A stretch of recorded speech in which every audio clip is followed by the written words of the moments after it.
अघिल्ला पाठहरूमा हामीले यहुदा इस्करियोतको बारेमा हेर्दै थियौं, अध्ययन गर्यौं अनि ती सबै यहुदा इस्करियोत सम्बन्धी रहेका प्रश्नहरू, जिज्ञासाहरू, विषयहरू अति नै महत्त्वपूर्ण छन्।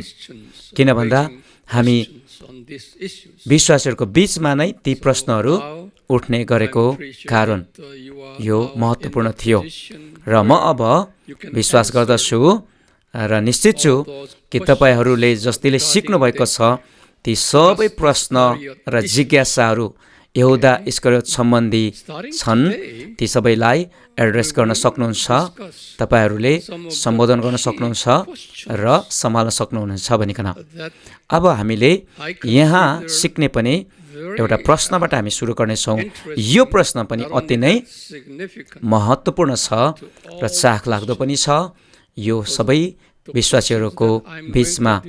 किन भन्दाखेरि आज मैले सिकाउन लागेको प्रश्न चाहिँ इसाईहरूको बीचमा सामान्य र साझा प्रश्न हो। यो पनि शैतान सिरिजसँग सम्बन्धित प्रश्न नै हो। म यी प्रश्नहरूबाट केही कुराहरू सिकाउनेछु र केही पाठहरू तपाईहरूलाई लिनेछु, सिकाउनेछु केही पाठहरूमा। हामीले कम्तीमा पनि 4वटा प्रश्नको विषयमा 4वटा प्रश्नमा रहिकन त्यसको प्रश्नलाई व्याख्या विश्लेषण गर्नेछौँ। आजको हाम्रो प्रश्न यस्तो छ कि परमप्रभु परमेश्वरले लुसिफरको पतन हुने कुरा पहिले नै थाहा पाउनु भएको थियो। यो चाहिँ हामी आफैलाई गर्ने प्रश्न पनि हो, अरूले हामीलाई गर्ने प्रश्न पनि हो। यहाँ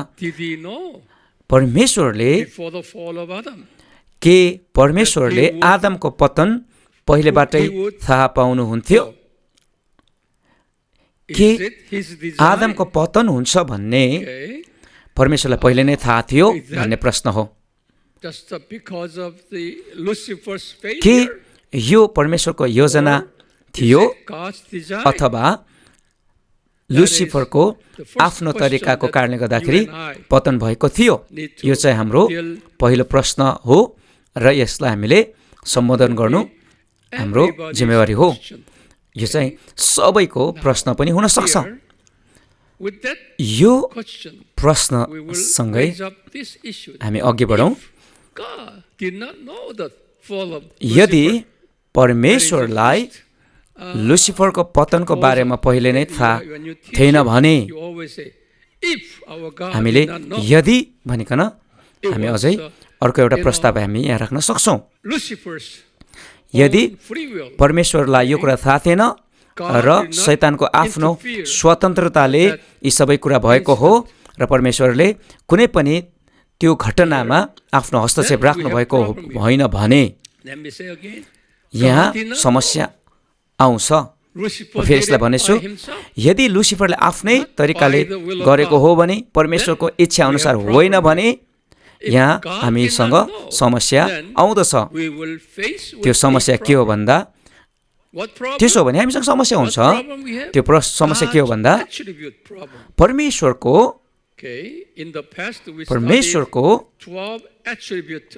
गुण, परमेश्वरको गुणमा फरक पर्छ। उहाँको गुणमध्ये एउटा गुण चाहिँ के हो भन्दाखेरि उहाँ सर्वज्ञानी परमेश्वर हुनुहुन्छ। परमेश्वर सर्वज्ञानी परमेश्वर हुनुहुन्छ। यसको अर्थ परमप्रभु परमेश्वर सबै कुरा जान्नुहुन्छ भन्ने हो। अनि पावल र पत्रुसले पनि यो कुरालाई भनेका छन्। पावल र पत्रुसले पनि यो कुरा भने कि परमप्रभु परमेश्वर सर्वज्ञानी परमेश्वर हुनुहुन्छ भनिकन स्वीकारेका छन्। यदि हाम्रो परमेश्वर बौद्धिक रूपमा उहाँ सीमिततामा हुनुहुन्छ भने उहाँ ज्ञानमा उहाँ सीमित हुनुहुन्छ भने यदि हाम्रो परमेश्वर बौद्धिक रूपमा सीमिततामा बाँधिनु भएको छ भने उहाँ केही कुरा मात्रै जान्नुहुन्छ भन्ने कुरा हो। उहाँले 90% जान्नुहुन्छ होला, तर केही प्रतिशत चाहिँ उहाँले जान्न सक्नुहुन्न भन्ने कुरा हो। त्यसो हो भने हाम्रो परमेश्वरको गुणमा समस्या आउँदछ, किनकि परमेश्वरको वचनमा हामीले हेरेको कुरा परमेश्वरको गुणलाई हेर्दै गर्दाखेरि परमप्रभु परमेश्वर सर्व ज्ञानी परमेश्वर हुनुहुन्छ। अनि उहाँ सर्व ज्ञानी परमेश्वर हुनुहुन्छ भने सबै कुराको उहाँ जानकारी हुनुहुन्छ भन्ने कुरा हो। सबै उहाँले सृष्टि गरेको कुरा भविष्यमा, वर्तमानमा र भूतमा भएका सबै कुरा, सबै अवस्था उहाँले जान्नुहुँदछ भन्ने हो। यदि हाम्रो परमेश्वरसँग बौद्धिक सीमितता हो भने, उहाँ बौद्धिक सीमिततामा हुनुहुन्छ भने उहाँ हाम्रो परमेश्वर हुन सक्नुहुन्न। र अझ त्यसलाई भन्ने हो भने हामी उहाँलाई सेवा नगर्दा पनि हुन्छ, र म त्यस्तो परमेश्वरलाई सेवा गर्दिनँ। यदि हाम्रो परमेश्वर ज्ञानमा, उहाँको बुद्धिमा उहाँ सीमित हुनुहुन्छ भने म त्यस्तो परमेश्वरलाई सेवा गर्ने थिएन। यसकारणले गर्दा मेरो परमेश्वर र हाम्रो परमेश्वर 100% उहाँ बौद्धिक रूपमा पूर्ण हुनुहुन्छ। उहाँले सबै कुरा जान्नुहुँदछ। यसकारणले गर्दाखेरि मैले अनि हामीले हाम्रो जीवनलाई उहाँमा सुम्पेका छौँ उहाँको सेवा गर्नको लागि। यो चाहिँ अति नै महत्त्वपूर्ण विषय हो। धेरै पटक क्रिस्चियन इसाई भनाउँदाहरूले हाम्रो परमेश्वरको बौद्धिक क्षमतालाई सीमिततामा बाँधिदिँदछन्। उनीहरूले आफ्नै विचारलाई आफ्नै बौद्धिकताको सीमिततामा व्याख्या गर्दै गर्दाखेरि परम प्रभु परमेश्वरको बौद्धिकतालाई सीमिततामा बाँधिदिँदछन्। उनीहरूको आफ्नो बौद्धिकता र परमेश्वरको बौद्धिकतालाई गरिकन उनीहरूले मिसाउँदछन्। तर त्यसो होइन। तर परमप्रभु परमेश्वर 100% सर्वज्ञानी परमेश्वर हुनुहुन्छ। उहाँ 100% सबै कुरा जान्ने सर्वज्ञानी परमेश्वर हुनुहुन्छ। ती व्यक्तिहरू, उदारवाद क्रिस्चियनहरू, बौद्ध धर्मवादका ती बाइबलविदहरूले उनीहरूले मानिसको ज्ञानलाई मिसाइकन उनीहरूले जहिले पनि मानिसको ज्ञान र समझलाई मिसाइकन परमेश्वरको ज्ञान र समझमा लैजाँदछन् र उनीहरूले व्याख्या गर्दछन् कि परमेश्वर सीमित हुनुहुन्छ भनिकन। तर हामी सुसमाचार्य लाइनकाहरू, सुसमाचार्य समूहकाहरूले हामी यो कुरालाई स्वीकार गर्दैनौँ। हामी यो कुरा स्वीकार गर्छौँ कि हाम्रो परमेश्वरको 100% उहाँको सर्वज्ञानलाई, उहाँको पूर्ण बौद्धिकतालाई विश्वास गर्दछौँ। अनि यो चाहिँ हाम्रो विश्वासको आधार हो। आमेन। अब हामी यहाँ हेर्नेछौँ, पावलले भन्दछन् रोमी 8:29 उहाँले पहिलेबाटै चुन्नुभयो भनिकन यहाँ बताएको छ। पावलले भन्दछन् उहाँले हामीलाई पहिलेदेखि चुन्नुभयो, यहाँसम्म कि हाम्रो आमाको गर्भमा हामी बनिनुभन्दा अगाडि परमेश्वरले हामीलाई चुन्नुभयो भनिकन पावलले भन्दछन्। अनि यो चाहिँ महत्त्वपूर्ण कुरा र गाह्रो कुरा पनि हो। हाम्रो बुझाइले, हाम्रो समझले यो कुरा हामीले स्वीकार्न सक्दैनौँ, तर पावलले यो कुरा स्वीकारे। पावलले यो कुरा स्वीकार्दछन् कि हामी हाम्रो आमाको गर्भमा बनिनुभन्दा अगाडि परमेश्वरले चिन्नुभयो भन्ने कुरा स्वीकार गरेको कुरा हामी पाउँदछौँ। यर्मिया 1:5 हामीले हेऱ्यौँ भने यर्मिया यहोवा गड परमेश्वरबाट उनले यो कुरा पाए। यहोवा परमेश्वरले यर्मियालाई भन्नुभयो, म तिमीलाई तिम्रो आमाको गर्भमा बनिनुभन्दा अगाडि चिन्दछु र चुनेको छु भनिकन यहोवा परमेश्वरले भन्नुभयो। यो चाहिँ यो वैज्ञानिक छैन कतिपटक, किन भन्दाखेरि यो मानिसको बौद्धिक क्षमताभन्दा माथिको कुरा हो।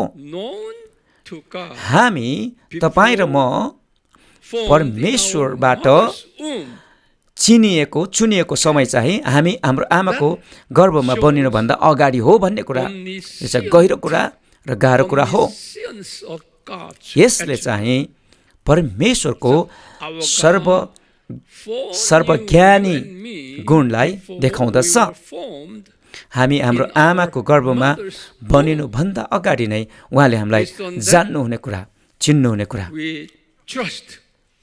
उहाँको यो सर्वज्ञानी गुणलाई उद्धृत गर्दछ र व्यक्त गर्दछ। अनि यो कुरा स्वीकार्नु चाहिँ हामीले हाम्रो परमेश्वर चाहिँ 100% पुरा उहाँ बौद्धिक रूपमा पूर्ण हुनुहुन्छ भन्ने कुरा स्वीकार्नु हो र उहाँ चाहिँ सृष्टिकर्ता हुनुहुन्छ भनिकन आदर दिने कुरा हो। हामीले बुझ्न नसक्दै गर्दाखेरि पनि, हामीले त्यो कुरालाई हाम्रो बौद्धिक क्षमताले नपचाउँदै गर्दाखेरि पनि हामीले यो कुरा स्वीकार्नु चाहिँ अति नै महत्त्वपूर्ण कुरा हो। अनि यहाँ अब हामी हेरौँ चाहिँ पावलले यो कुरालाई व्यक्त गरे रोमी 8:29 मा। त्यसै गरिकन पत्रुसले पनि पहिलो पत्रुस 1:2 मा यही कुरालाई उनले स्वीकारे। राजा दाउदले पनि यो कुरा स्वीकारेको कुरा हामी पाउँदछौँ। परमेश्वरको बुझाइ, उहाँको समझ अचम्मको अनि अनन्तको छ भनिकन राजा दाउदले भन्दछन्। परमेश्वरको समझ कति पनि कुनै सीमासँग सीमित छैन।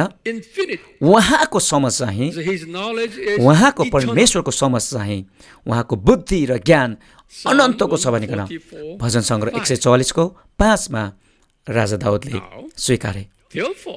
यस कारणले गर्दा येशूले भन्नुभयो,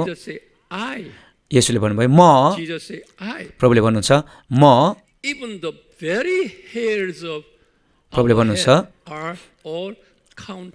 प्रभुले भन्नुभयो मैले तिमीहरूको टाउकोमा भएको कपालको संख्या, केसको संख्या पनि मैले गन्ती गरेको छु, मैले जान्दछु भनिकन प्रभुले मत्ती 10:30 मा भन्नुभयो। प्रभुले भन्नुभएको कुरा, मैले तिमीहरूको शिरमा भएको केसको संख्या पनि गन्ती गरेको छु भनिकन प्रभुले भन्नुभयो। किनकि उहाँ सर्वशक्तिमान परमेश्वर मात्र नभइकन उहाँ सर्वज्ञानी परमेश्वर हुनुहुन्छ। उहाँ भौतिक रूपमा पूर्ण हुनुहुँदछ। यो कुरा हाम्रो लागि सम्भव छैन, हामीले यो कुरा गर्न सक्दैनौँ। तर उहाँको अनन्तको समझको कारणले गर्दाखेरि उहाँले हाम्रो शिरमा कति केसको संख्या छ भनिकन उहाँ जान्दछु भनिकन प्रभुले भन्नुभयो। यसकारण उहाँले हाम्रो भूतकाल, वर्तमानकाल र भविष्य जान्नुहुँदछ। हाम्रो मात्र होइन, सारा सृष्टिको बितेको कुरा, हुँदै गरेको कुरा र हुन आउने कुरा प्रभु येशूले जान्नु हुँदछ। अनि यति मात्र कुराले पनि, यी सबै यति जानकारीले पनि हामी यो निष्कर्षमा आउन सक्छौँ कि लुसिफरको पतन परमेश्वरमा पहिले नै परिचित थियो, अथवा परमेश्वरले लुसिफरको पतनको बारेमा पहिले नै जान्नु हुँदथ्यो। यो कुनै पनि मौकावश घटना घट्न गएको थिएन। उहाँ हाम्रो परमेश्वरको योजना अनुसार, पुरा योजना अनुसार यी सबै कुराहरू भएका थिए। यो चाहिँ हाम्रो निष्कर्ष हो। तपाईँहरू पनि यी सबै कुरा जानिकन यो प्रश्नको जवाफ दिनु आवश्यक छ। के परमेश्वर जान्नु हुँदथ्यो लुसिफरको पतनको कुरा पहिले नै भन्दै गर्दाखेरि हो, परमेश्वर जान्नु हुँदथ्यो भनिकन हामीले जवाफ दिनु आवश्यक छ। के तपाईँहरूले यो कुरा तपाईँका मानिसहरूलाई व्याख्या गर्नुहुन्छ? जतिजना तपाईँहरूले भिडियोबाट सिकिराख्नु भएको छ, तपाईँहरूले यो कुरालाई कण्ठ पार्नुहोस्। परमेश्वरको महिमाको लागि तपाईँहरूको शिक्षाबाट सिकाइबाट परमेश्वरकै महिमा भएको होस्। येशूको नाउँमा आमेन आमेन।